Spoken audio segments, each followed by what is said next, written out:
இறால் காரக்குழம்பு செய்கிறதுக்கு ஒரு கடாயில் 2 ஸ்பூன் தேங்காய் ஊற்றிக்கோங்க. ஊற்றுனதுக்கப்புறமா சிறிதளவு வெந்தயத்தை போட்டுக்கோங்க. போட்டுட்டு 2 கையளவு சின்ன வெங்காயத்தை பொடியாக நறுக்கி வச்சதை உள்ளே போட்டுக்கோங்க. போட்டதுக்கப்புறமா 2 பச்சை மிளகா, 1 கைப்பிடி அளவு கருவேப்பிலை இலையை போட்டு நல்லா வதக்கி விட்டுக்கோங்க. இந்த வெங்காயம் பொன்னிறமாக வந்துச்சுன்னா மட்டும்தான் அந்த குழம்புக்கே நல்ல டேஸ்ட்டு கொடுக்கும்.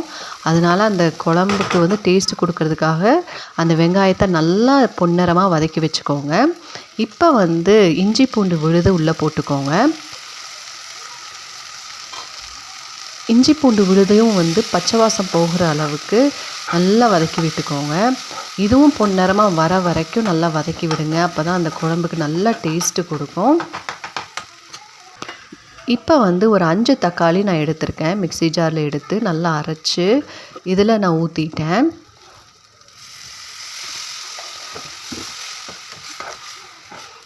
ஊற்றுனதுக்கப்புறமா அந்த மிக்ஸி ஜாரை கழுவி ஊற்றிக்கோங்க. அங்கங்கே ஒட்டிகிட்ருக்க அந்த தக்காளி விழுது அதில் தண்ணி ஊற்றி கழுவி இதில் ஊற்றிக்கோங்க. அதை வேஸ்ட் பண்ண வேண்டாம். இப்போ 2 ஸ்பூன் உப்பு சேர்த்திக்கோங்க. அதுக்கப்புறம் 1 ஸ்பூன் மஞ்சத்தூள் சேர்த்திக்கோங்க.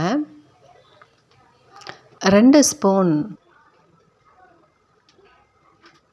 மிளகாய்த்தூள் சேர்த்திக்கோங்க.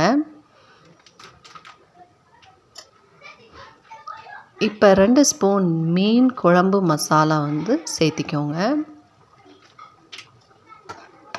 இப்போ நல்லா கலக்கி விட்டுக்கோங்க.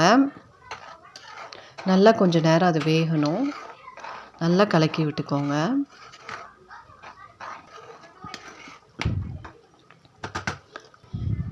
இதுக்குள்ளே தண்ணியில் ஊற வச்ச புளியை நல்லா கரைச்சி ஊற்றிக்கோங்க. அதை நல்லா கலக்கி விட்டுக்கோங்க.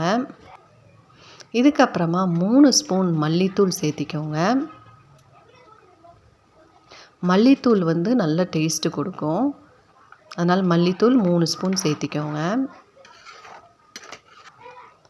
சேர்த்துனதுக்கப்புறமா நல்லா கழுவி மஞ்சத்தூளில் ஊற வச்ச இறாலை இதுக்குள்ளே போட்டுக்கோங்க.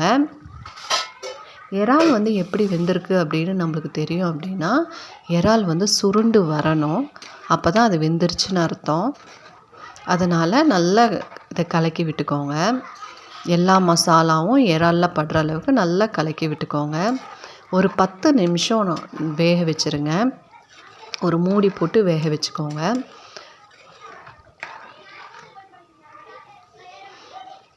டேஸ்ட் பண்ணி பார்த்துக்கோங்க. ஏதாவது உப்பு கம்மியாக இருந்துச்சு, அப்படி இல்லாட்டி காரம் கம்மியாக இருந்துச்சு அப்படின்னா அதுக்கு தகுந்த மாதிரி உப்பு காரம் சேர்த்திக்கலாம் நம்ம. இப்போ ஒரு இறாலை எடுத்து பாருங்கள். நல்லா வெந்துருச்சா அப்படின்னு பார்த்துக்கோங்க. பார்த்துட்டு நல்லா வெந்துருச்சு அப்படின்னா நம்ம ஸ்டவ் ஆஃப் பண்ணிடலாம்.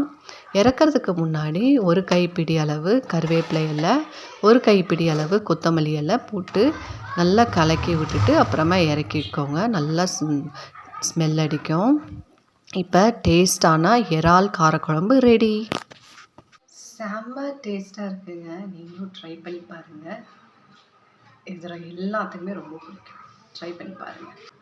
இறால் கிரேவி செம்ம டேஸ்ட்டாக இருக்குது. கண்டிப்பாக ட்ரை பண்ணி பாருங்கள்.